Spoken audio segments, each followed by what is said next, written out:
Solar Panel Podcast. We are back after taking a week Woo! off. Super excited to be here, as always, Mr. Dave King. Hello. Greg Esposito. Ahoy. All right. So, had some time off. Super excited. The Suns are on a 3-game road trip. They take it up north. And, the first half of the game was not exactly ideal. You guys, I know, watched at least part of it. Dave had dinner plans and get to see the entirety of the game. But first game back where we actually had the majority of the players playing. What were some thoughts? Well, they went up north and they took it down south in the first half, that's for sure. But, when It's you always good when you take it down south. well, it depends on where. Oh. Hey-oh. But, I think it was indicative of a team who, had been on a week-long break, and then also who hadn't played together in a while due to injury. I mean, working a lot of the rotation back in, I think proved to be a little bit more difficult than they thought. Aaron Baines back, Dario Saric back. I think it just took a little bit to try to reacclimate themselves to each other as well, and it showed. Now, you were also playing one of the best teams in the Eastern Conference as well, the defending champion Raptors. So it's not like you were playing With the one of second best defense in the league.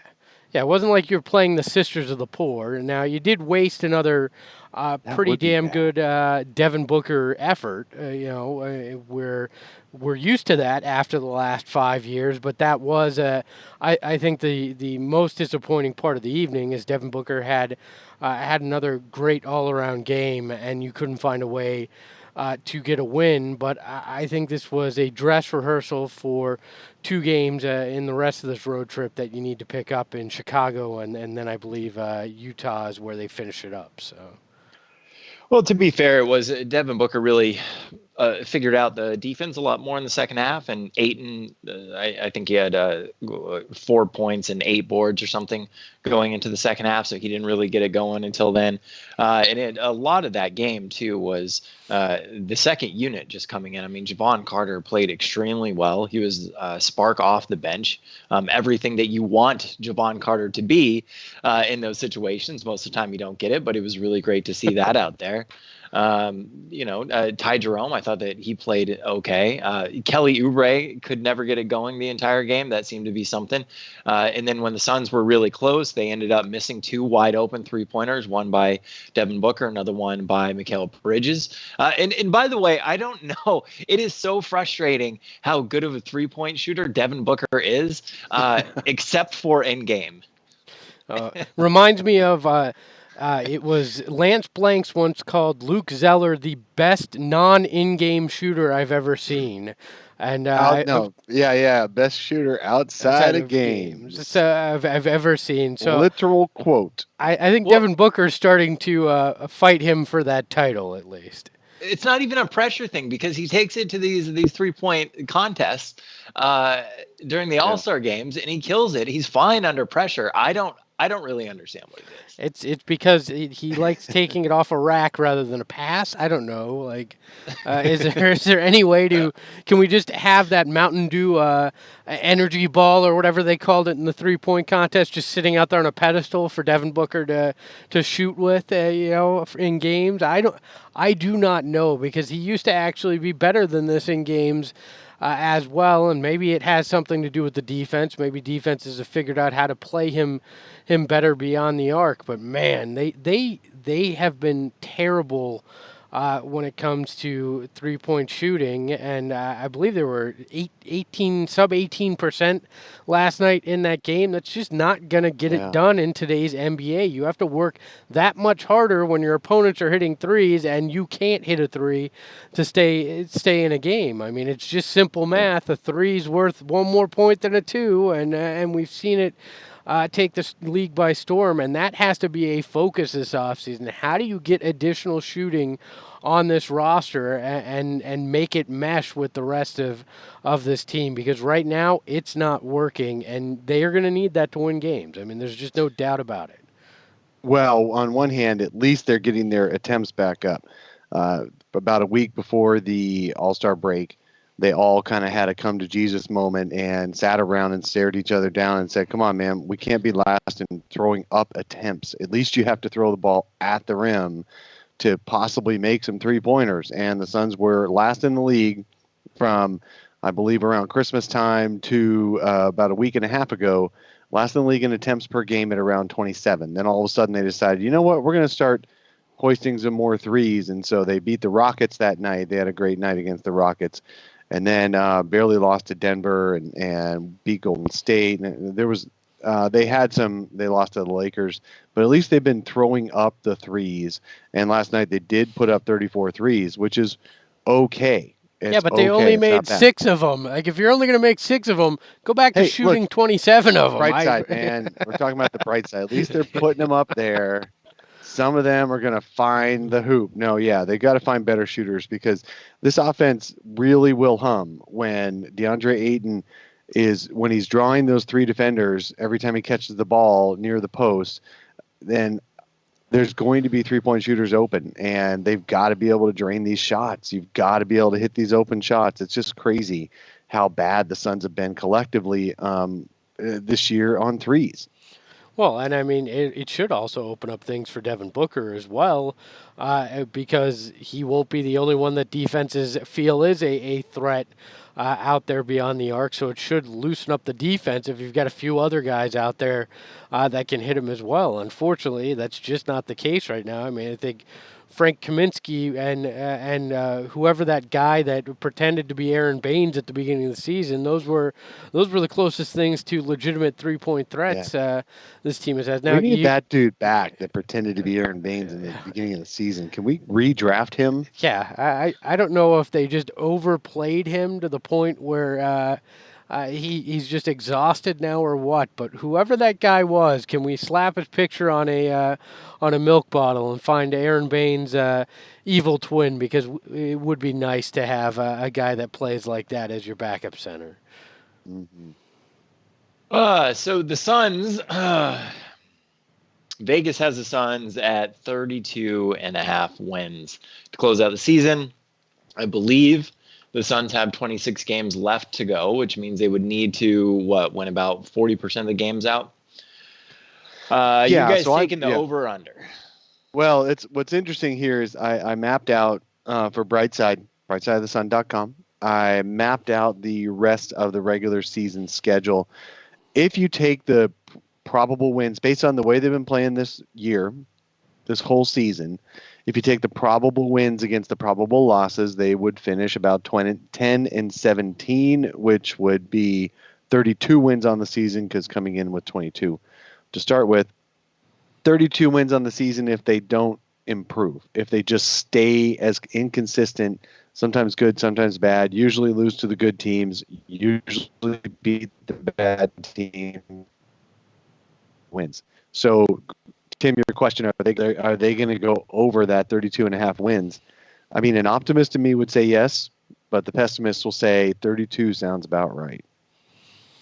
Yeah, well, I mean, first off, Tim, congratulations. You were capable of saying a city that I thought you would crawl and curl up in a ball any time that you had to say the name in Vegas. So congratulations. That's like Mufasa from the old Lion King. Yeah. Vegas. You've moved past the PTSD. I text my buddy Evan a picture of NBA Summer League coming up, and his only response was no. Well, at least you have some good influences because we're going to try to push you there anyways. Yeah, we are.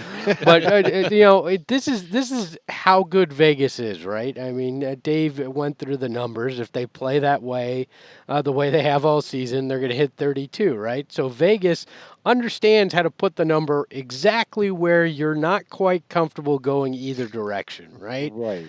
Now, I'm going to go with the over, but only by half a game. I think they get to 33. I think that's where they wind up. We're not talking like, we're not going to go, hey, they're going to get 41, where they're going to shock the world, right? No, they're going They're going to be right in that range. And hey, guess what?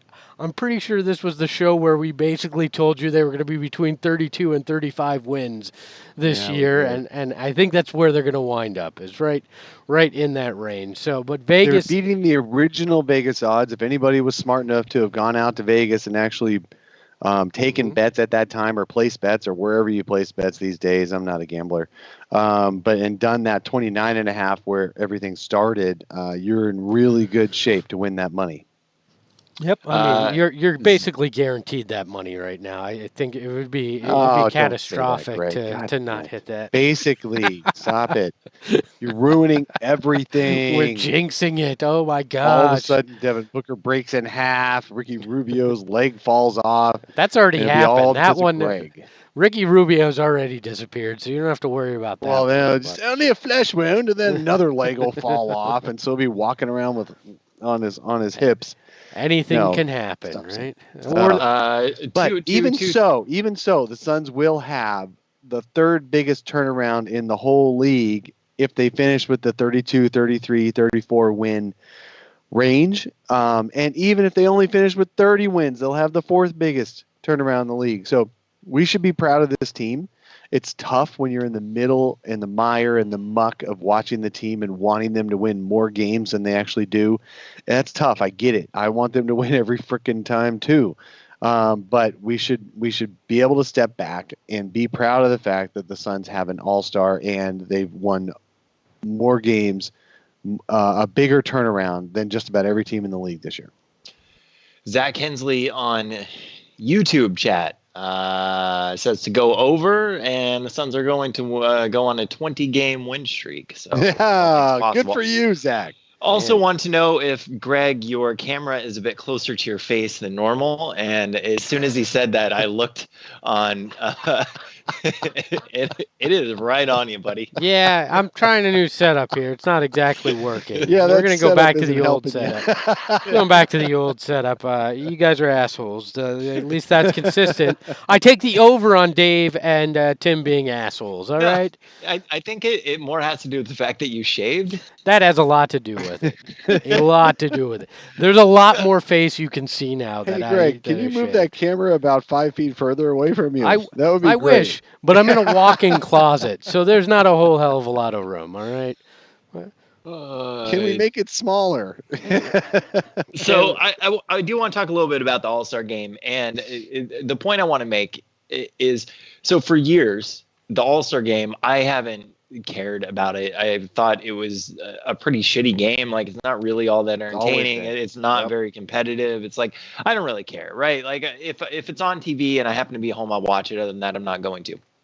That being said, with Devin Booker in it this year, I finally understood what it felt like to have one of your players in the All-Star game and why people care so much. Well, and then you also got treated to a format that made it a hell of a lot more interesting. But Tim's right. Even before we're talking about the format, because we'll get to that. Yeah. But definitely just the experience of knowing that my team, it's been a long time. I could show you before and after pictures of myself, and it's not pretty.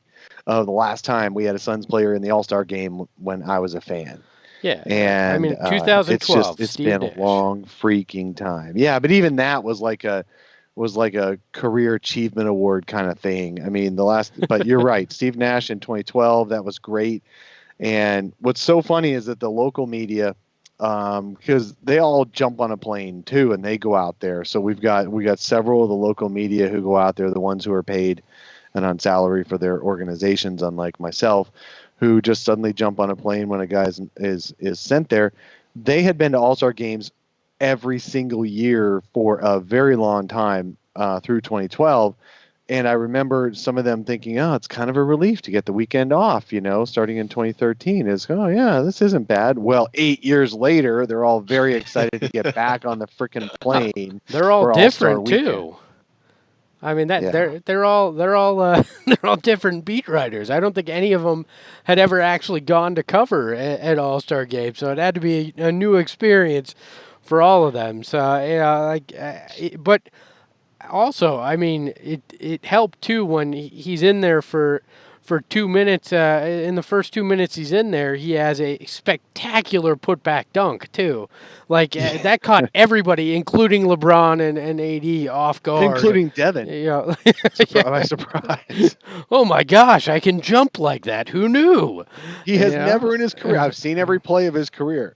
I've never seen that before. That putback dunk. He even said it afterwards in an interview. He's like, "Yeah, I didn't know. I didn't even know that was in my bag." Yeah, I mean, when you can shock yourself in an All-Star game, that's pretty impressive. Like, he couldn't hit a three in that game though either. So at least he's consistent in game. I didn't think he played particularly well in the game. He looked a little bit nervous, but there was just like a sense of pride of having him there, and pride as a Suns fan, which I haven't really felt in a long time, but in just being proud of Devin Booker for being there too. Yeah, wouldn't you be nervous too? You look around and the guys that are watching you are the best in the game. Like you've got LeBron and AD sitting on your bench, just staring at you. Kawhi's there. I mean, I don't blame him for being nervous in that kind of situation. I think it's probably pretty easy to get rattled that way. So, an evidence of the turnaround of Devin Booker's perception nationally this year, as if he became a completely different player. Now, our own fans will say that Devin Booker is a better player this year, for sure. He's played more within a team concept because there is a concept that he's been able to play within. In years past, he's been asked to do most of the scoring, and when things break down, just go ahead and do what you can, Devin, to get some points, for sure. But he was still playing winning basketball in prior years, and now this year, all of a sudden, he's playing on a team with a plan, and he's staying within that plan every time. Of course, that plan is to make a few more threes, but he's staying within that plan every time. And it looks good. Then all of a sudden, the national media are like, oh, yeah, he definitely deserves to be an all-star, when he really could have been an all-star a year ago, too. The team just didn't win enough games. But perfect evidence of the turnaround is a year after Nate Duncan said that he would like Danny Green over Devin Booker. Now he's got Devin Booker as the second best shooting guard in the league behind James Harden. Yeah, was that not just that he made that take on our show when he came on, and that just had to have been the dumbest. Like, I understood what he was saying. He was making the point that if you're a contender, you want a role player in that position, somebody that's proven a 3-and-D guy is going to be very valuable. Still a god awful take. It was a terrible take. I love the fact. I love the fact that he went on our show and talked about it for an hour, and then defended himself, and then blocked every Suns fan in existence on. I felt like I was one of the late blocks, but he definitely got me blocked. Look, congratulations, Suns fans! You did it. Between all of us annoying the crap out of him on social media, the Donkey Award, I think we finally accomplished what we hoped to, and Nate Duncan proved that he's a flip-flopper, and has now finally given Devin Booker some respect that he deserves. And now I'm not even sure. The Donkey Award, though. Yeah. Oh, it'll forever be the Donkey Award. But I'm going to say this. I'm not even sure I'd say he's the second best shooting guard in the league. I think now he may be overcompensating for the fact that he was so damn wrong last year. But we'll see. He's definitely one of the best. But who do you have above him then? Well, it depends on who you count as a shooting guard. I'm not going to get into rankings, but he's top 3 at bare minimum. But I don't know. I just feel like Duncan and LaRue are now like, oh crap, they're looking at the car wreck that they caused last year and like, we probably should try to backtrack on that as fast as we can. Well, they're overcorrecting, just like any bad driver does. When you go a little bit too far to the right, then all of a sudden you overcorrect and you're about to spin out your car. Yeah. I mean, look, we're even realistic enough to say, hey, that's kind of lofty. There's some pretty good shooting guards out there, but Devin Booker is definitely an all-star, and I am looking forward to seeing if he can make an all-NBA team at the end of the year. All he's got to do is make about 6 threes, and he can do it. 6 threes total, or yeah. Okay. I mean, I just because he's never exceeded that in a game, so I'm going to cap it at. Well, if you were to go down the line of shooting guards in the NBA, and I realize that you don't want to, apart from Harden, there's not a single shooting guard I would rather have than Devin Booker.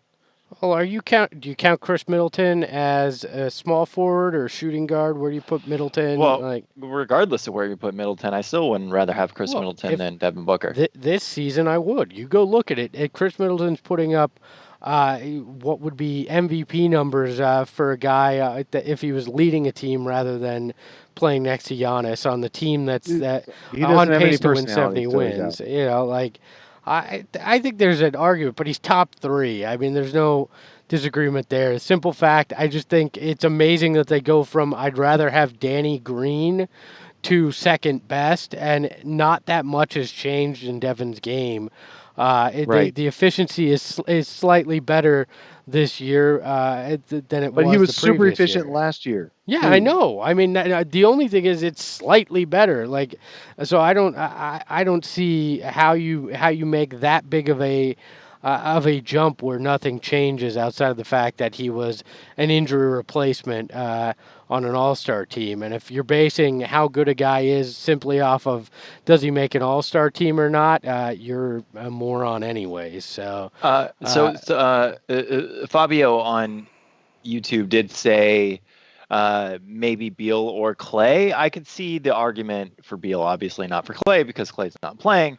Chris Middleton, though, 20 points, 6 boards, 4 assists this season. I don't think you put him above it. I could see the argument for Beal.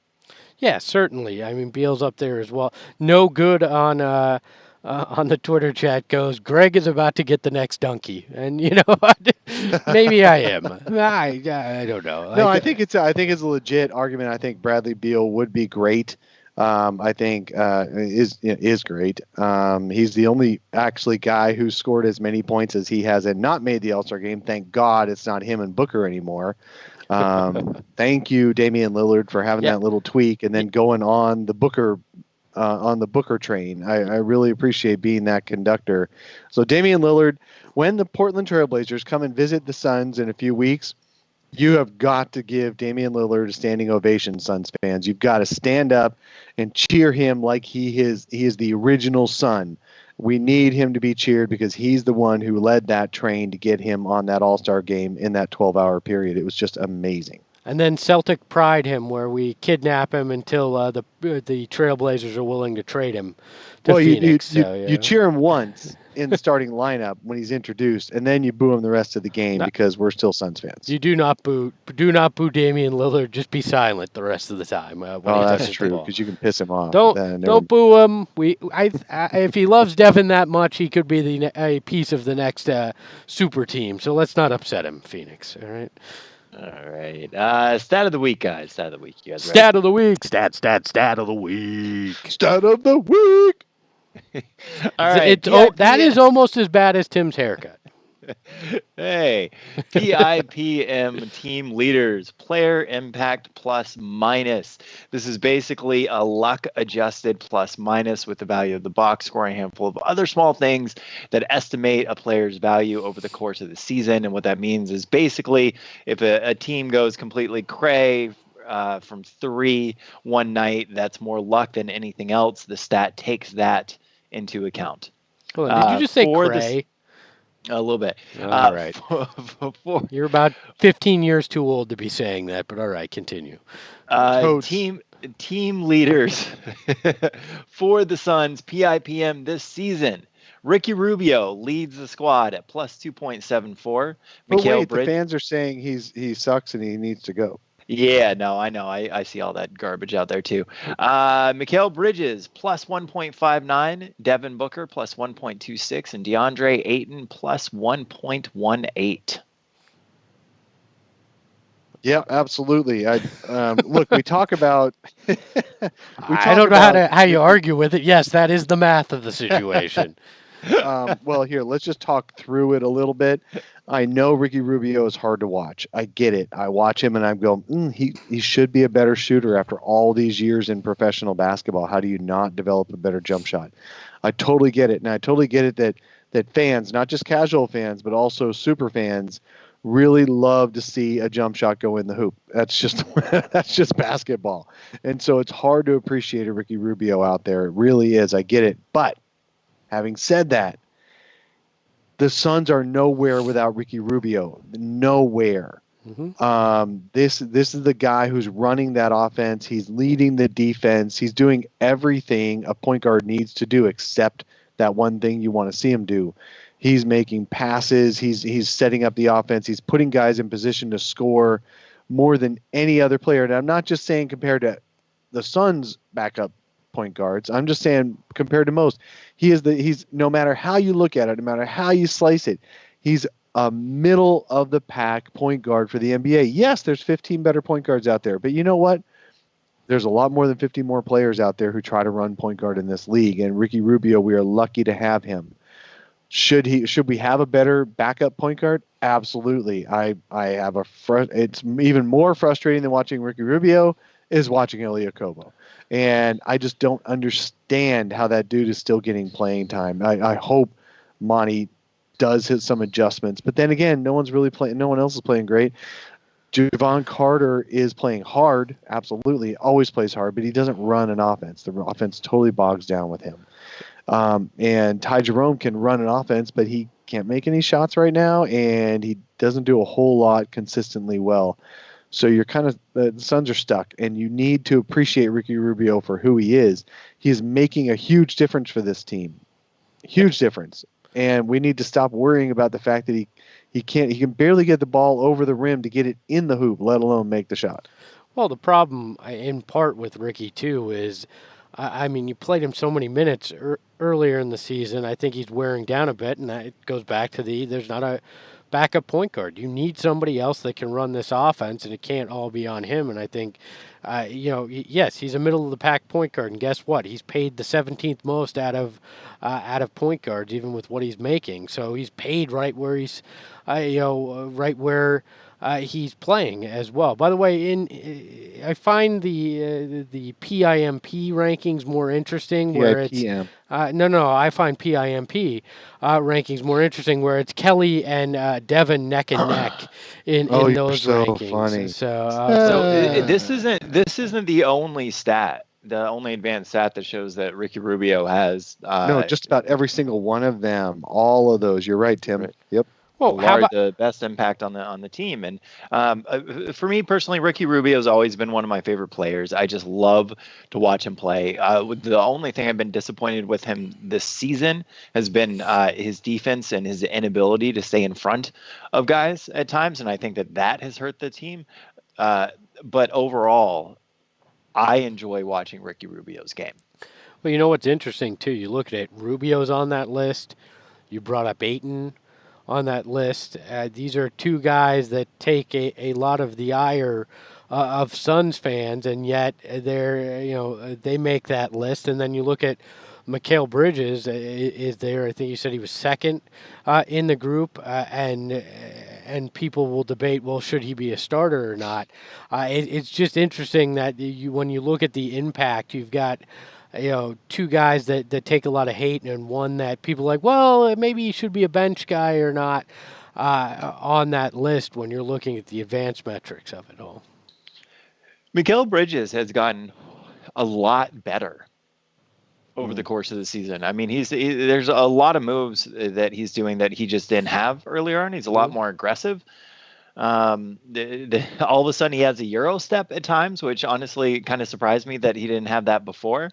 But I think that we've seen a lot of growth out of Mikal Bridges. Oh, certainly. I think we have seen growth out of Mikal, but he's still averaging 8 points and 4 rebounds and 1.6 assists and all that. But the thing is that, again, for the same reason that people are frustrated with Ricky Rubio because he doesn't make enough jump shots, they're frustrated watching Mikal Bridges because he doesn't score enough points offensively. And I think people don't appreciate Mikal for how good he is for this team. He is one of the glue guys for a team that every team needs.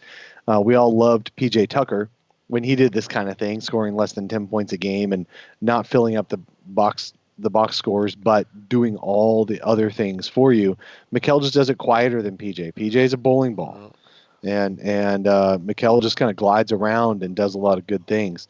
Well, I love Mikal Bridges. Hold on. People don't appreciate him. PJ also was a guy that you found on a scrap heap in Germany, and Mikal is a lottery pick. So that may be some of it too. When you have a guy that Sure. comes in with no expectations, it's easier to love him for doing the little things. When a guy comes in as a lottery pick, it's a lot more difficult to look past some of the bigger stat sheet things and go, oh, he's doing the little things. So I get that from a fan perspective, but I wonder how much of the offensive side of things is on Monty and not getting Mikhail involved. Now I get it. You've got Oubre, you've got Booker, you've got Ayton. They all need their shots, but when Mikhail's getting 4, 5, 6 shots in a game, and that's what he's able to get. Is that an aggressiveness on his part, or is it a offensive flaw for not designing things to get him involved as well? It's just a thought. Well, I don't think he gets. I are don't think he gets far less touches though. Is the only thing. That's Like true. he shoots when he's open, and he shoots when it's off the cut, right? Yeah, Whereas he Kelly doesn't. He Oubre- doesn't hunt for offense. Right. Though. Kelly Oubre, though, you give him the ball at the 3-point line, he's going to dribble the ball 15 times and he's going to take a shot, essentially. Yeah. Like, Mikal Bridges isn't that type of player. So I do think that is more of a aggression issue. Yeah, So and you know Friday- what's really Friday an night interesting thought, though, is that maybe we should just keep all our good players and not really try to decide between Oubre and Bridges. No, and it doesn't always have to be about that. But you bring up Oubre will shoot, and Mikhail wouldn't. Well, in Friday night's game in Toronto, at one point, Mikhail had 8 points on I believe it was 5 shots, and Oubre had 6 points on 14 shots. So Oubre had a tough night for sure. If we're going to pick out individual games, we definitely pick this one out as a tough night for him. For sure. and my point is simply that willingness to always shoot isn't always a good thing, as much as Mikhail's hesitancy to shoot isn't a good thing as well. It can go both ways. The morning after people, back to Rubio for just a second, the morning after people are complaining really big about Ricky Rubio and to a smaller extent Mikal Bridges, but mostly Rubio.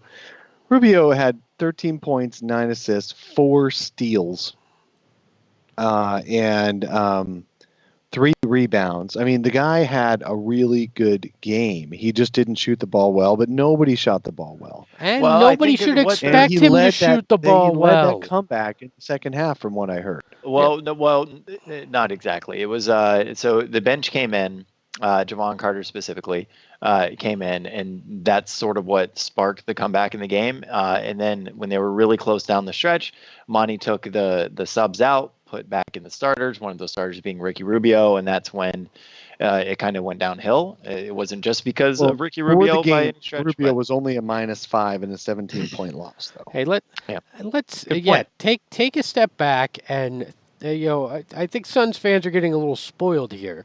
Do we not remember the last 2.5 years as Suns fans and the poo-poo platter of point guards that we had to watch play this game? 9 assists from a point guard was a whole week in the last few seasons, right? Like, it wasn't a game. Ricky Rubio has come in and done exactly what they've asked him to. And if you expected him to be a shooter, you have not watched any of his games or understood that was not anything that you were hoping he was bringing to the table. He wasn't magically, later in his career going to go, oh, that's how I shoot. He never was a great shooter. He's come in to run the offense and get assists, and he's done exactly that. And it's not his fault that he doesn't have a quality backup, and that people are expecting more of him than you should expect. He is not a guy that's going to shoot high percentages, and just deal with it, because it's a million times better than you had it with the G League guys that you were running out at point guard, and better than you have it when he goes to the bench and you're running G League guys out there this year. I do want to take a minute to thank one of our listeners for supporting the show. So if you're watching on YouTube right now, or if you are listening on the podcast version, you feel like you do get something out of the Sun Solar Panel podcast, open up the show notes below, and there is a support the show button. You can do a $1, a $5, or a $10 option. If you do the $10 option, I will personally send you some Suns swag. I got it right that time. Hey, And I do want I to always thank. thought you were intentionally doing it wrong. No, I'm just an idiot. I do want to take a moment, though, to thank one specific listener, Eric Fleury. He's a new supporter of the show. So, Eric, thank you so much. If you're listening, go ahead, shoot us your address on Twitter, and I will make sure that I get that gear sent out to you. And Tim will also send you a baggie of the hair that he cut off, so you'll get that as well. Just for you, the listener. But thanks, guys. We appreciate it. We've teased it. We've for the ladies, the ladies out there that love Tim, the two of you that listen. So also we've teased it before, but coming soon, a new way to support the show where you might be able to unlock commercial-free episodes, some additional content potentially. We'll keep you updated on that, but new interesting things coming from us here at the Solar Panel as well. All right, so you guys ready for the middle segment? The middle segment. Middle, out in. We got to come up with a better name for that. Jesus. All right. Okay, so we're coming up on the rest of the season, right? What do we expect for the Suns down the stretch? Obviously, there's lineups. There's whether or not they can actually make at least a push to be in the conversation where, oh, they almost made the playoffs type deal. What are you guys going to be watching for? More questions. What is them finishing around 32 wins mean for free agency? Well, first of all, this is the first time in Devin Booker's career that the team is not looking for a draft pick to get the highest draft pick possible in this after the All-Star break. So kudos to Devin Booker and the Phoenix Suns for, in his 5th season, the Suns are for the first time not looking to lose as many games as possible as an organization. And then the players having to lie to us, or at least lie to themselves and say, God, we're still playing for something. We're still playing to be the playoff spoiler. We're still playing for pride. We're blah, blah, blah, blah, blah. This year, at least, the Suns are actually playing to win games. Yes, they're way out of the 8th seed. I get it.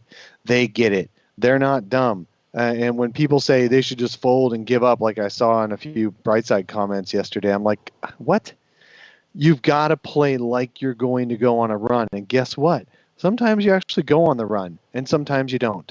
So we're going to actually what I'm going to watch for the Suns to play like they're playing for something. And all you can do is one game at a time. Win that game, go to the next one. Win that game, go to the next one. Try to win that game. The Suns have a tough schedule coming up. It's not a killer schedule. It's just a tough schedule. The Memphis Grizzlies have the league's toughest schedule remaining.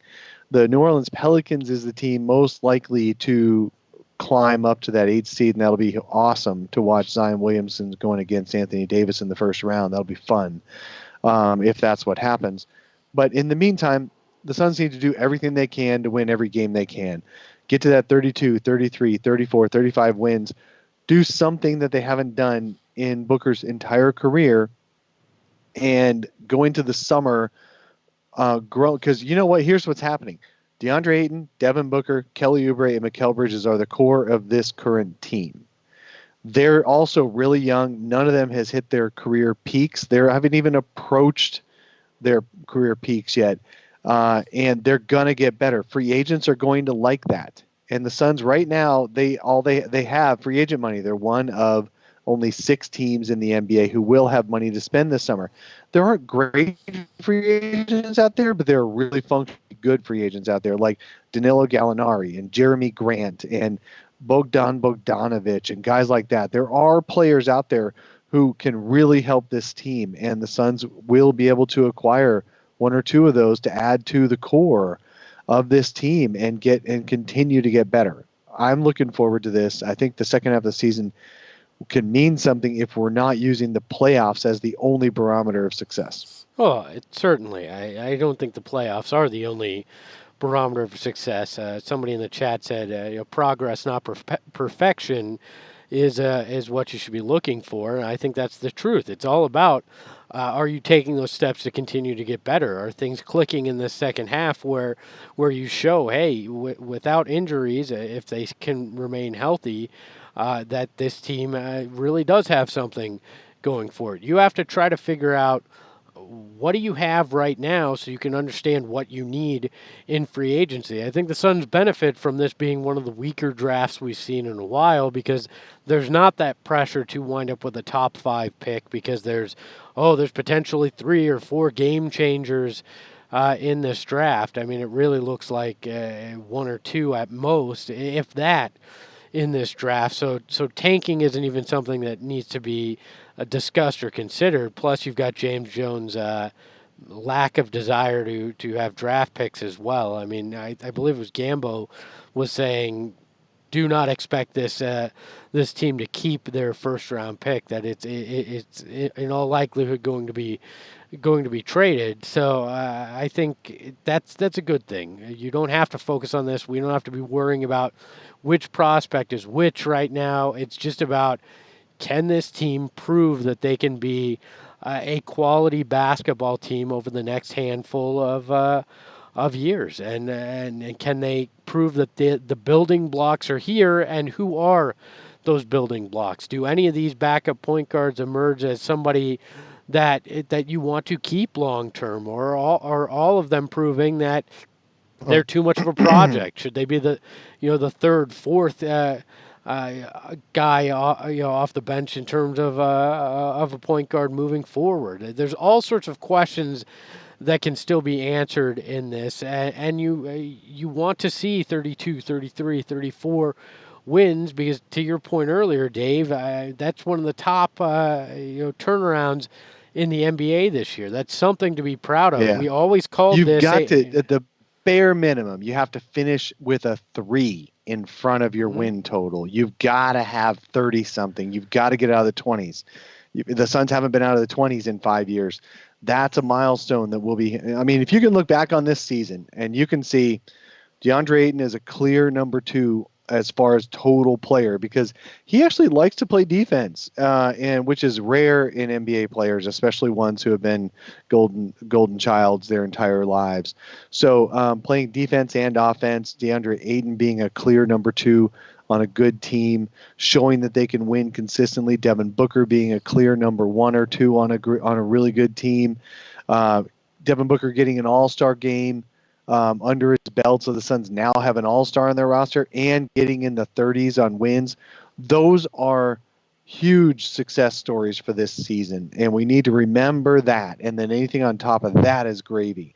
You've got to reward and appreciate the successes that this team is already putting on their plates. Yeah, certainly. I mean, and you're likely going to have an All-NBA, appearance for Devin Booker as well at the end of the year. These are things we talked about at the beginning of this offseason, that this should be the stepping stone of a season, the springboard to being a true playoff contender. And that got muddled a little bit with the fast start, the fact that the 8th seed has been a dumpster fire in the Western Conference. So I think that view got skewed a little bit in this whole process. But this is a huge step forward for this team, and it's about building on it in this offseason. And I think you're likely going to see the additions come via trade, not this free agency market, at least a high impact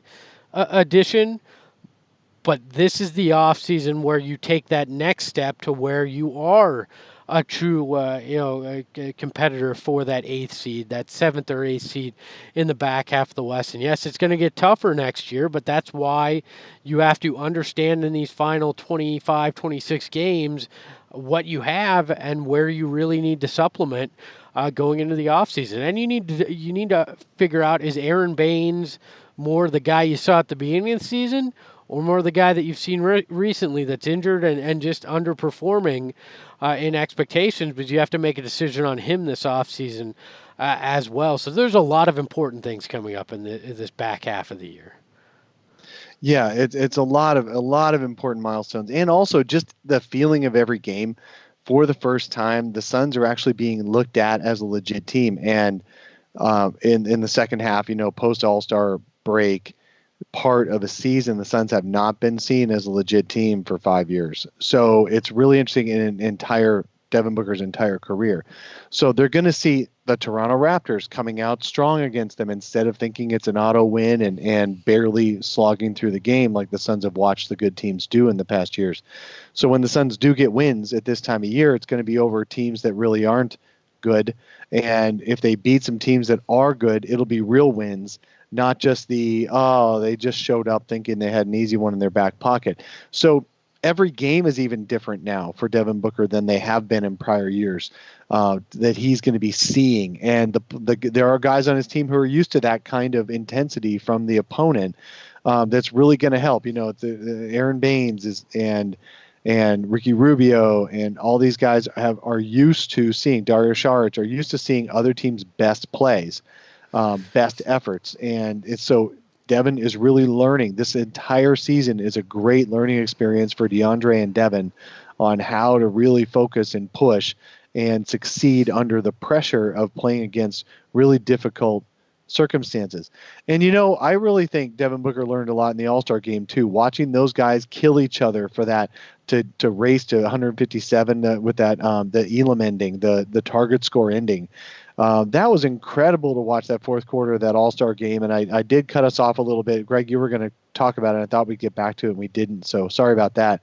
But that target score ending of the fourth quarter of that All-Star game was incredibly fun to watch. I was on the edge of my seat watching to see what was going to happen, how they were going to get to that target score. And it was just really fun. And Devin got to see some of the best players in the world killing themselves offensively and defensively to try to hold the other team from scoring and to do their own scoring themselves, not giving up 3 easy shots, not giving up anything easy.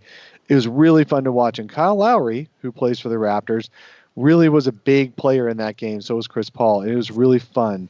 And Devin got to see that too firsthand on how much harder all these guys can play than he's ever seen them play before, because they've never played that hard against his Phoenix Suns.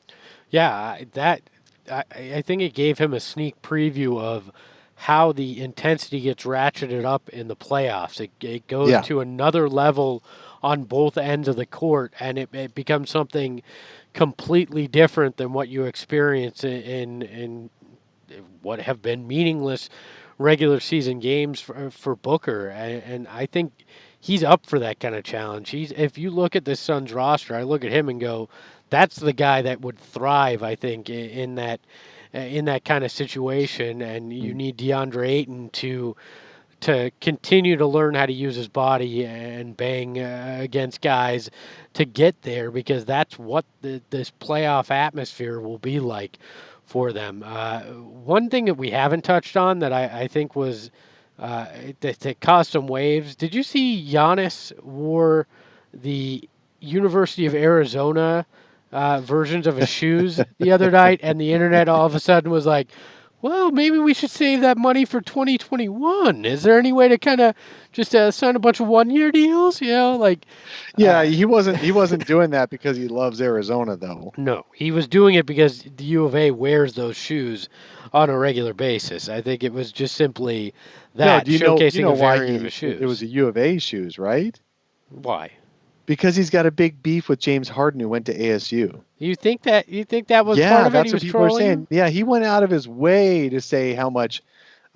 James Harden dissed him last year for winning the MVP over Harden. Harden said, Giannis won it because of narrative or whatever, said something. And now that Giannis has been digging at Harden. If you remember after the All-Star game, well, first of all, before the All-Star game, when Giannis and LeBron were picking their teams, Giannis made a comment that he wasn't going to take James Harden for his team, and he left Harden for LeBron. And then after the All-Star game, Giannis said, yeah, everything we did, we just targeted whoever James Harden was playing at the end of the game, that's who we were targeting for scoring against. And then wearing the U of A shoes because Harden went to ASU.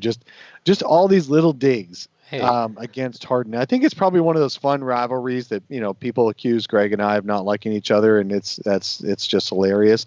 It's probably one of those. Yeah, well, it's true. It's probably one of those, but it could also be that they just don't like each other. It's just fascinating. It's fun to watch. I think, yeah, and that's what makes some of the NBA just fun is those little things, the digs like that, the back and forth, the trash talk. You don't necessarily get that in other sports, and it's a fun level of drama to add. So sorry, I just found that was funny that people on the internet all of a sudden were like, "Oh, wait, hold on, can we draw any lines? Can we make any connections?" Giannis isn't coming to Phoenix. I'm just going to tell you guys that right now. Breaking news, Espo reporting: Giannis not coming to Phoenix. So from the guards, what are we looking at down the stretch? Is there anything that the team wants to see? Is there anything that you guys want to see? And when I'm talking guards, I'm talking backup guards, because going into this offseason, it's pretty clear that the Suns desperately need some sort of a backup point guard that could play meaningful minutes, though not just somebody that can hang around for 5, but can play meaningful minutes and make real impact on this team. That being said, they do have a couple of guys that have all shown something, some more than others. Are we collectively giving up on Javon Carter too soon? What do the Suns want to see out of these guys to decide whether or not they want to spend X amount of their salary on a backup point guard? Well, look, they need to see something out of these guys because they've shown very little. These guys have to realize they're fighting for their lives on this roster the remainder of these games, and somebody needs to emerge as somebody you could trust at all. Like Ty Jerome has done very little this year to make me feel like he was worthy of being picked in that back half of the first round last year. Javon Carter, a lot of energy, but have we really seen anything that suggests that he's a long-term answer? And Elliot Kobo, I think that the verdict is already in on him, at least for me. I'm completely underwhelmed on Ellie. So these guys have to show something, that they want to be here, that they have value for this roster, because it would not shock me if all 3 of them were not part of this team come next year if they don't show something. Wait, all 3 of who? Say it again. Melton, Ty Jerome, and Melton. Not Melton. Sorry, not Melton. Okobo. Sorry, somebody in the chat just said Melton. Okobo, Ty Jerome, and Javon Carter. So let me throw this out. So first of all, Ty Jerome has a guaranteed contract for next year. He's just a rookie. He is going to be on the team next year for the same reason that Elliot Kobo is on the team in year 2 as well. But the rest of them, Elliot Kobo is not guaranteed after this year. The Suns can release him. Javon Carter is a very functional player and should come back as somebody's 3rd point guard, absolutely. And I would love it to see him back on the Suns, but he should not be considered the backup point guard. I just don't see it because he's got to be able to run an offense. The dude who's going to be back next year, but also needs to prove it this year that he's worthy of being a reliable, as Tim put it, a reliable backup point guard, has got to be Ty Jerome. Ty Jerome has to step up. If he can play in the NBA, he's got to be able to show it the next 2 months. If not, the Suns have got to find somebody else to back up Rubio this summer. And you slipped on saying exactly who I think the Suns should acquire as the backup point guard. I have to look at all the details again because I forgot them over time. But De'Anthony Melton, because the Suns signed him to such a short contract because they could not use cap space to sign him as a rookie like they did Elliot Kobo 2 years ago, De'Anthony Melton is a restricted free agent. He has no contract for next year. And because of him being a 2nd-round pick, there is a limit to how much that Memphis can pay him to come back next year. There is, it's like a mid-level limit, like $9 million a year. That's a lot of money. But if you really, really, really like De'Anthony Melton, if you're the Suns, you could decide that you're going to pay him a little bit more than then Memphis can pay him to keep him and maybe lure him away. It depends on how much do you really like Elie Okobo. You're not getting him here for a couple $1 million a year. You're not getting him here for $6, $7, $8 million a year. You can get him here for 10 to 12 a year. Do you really think he's that good? That's the question. The Suns, but that's the perfect kind of guy you might want as your backup going forward because he does everything. He's not a great playmaker either, but he does make plays. And he's learned how to score a little bit, which is hugely impressive this year. He had no idea how to score last year. And so that's the kind of guy you might want to go after this summer, but definitely Elie Okobo has got to be in his last legs here in Phoenix, so why even try? And Javon Carter has already proven himself. I think it's Ty Jerome who's got to do something in the second half to be a reliable backup, or they're going to have to find somebody else to be the primary reliable backup. Look, I look forward to the off-season of reversed mistakes. If you get DeAnthony Melton back, Bogdan Bogdanovic, and that's what your off-season is. Those were two of the names you've mentioned. So there's some interesting options for backup point guard that are going to be available free agents.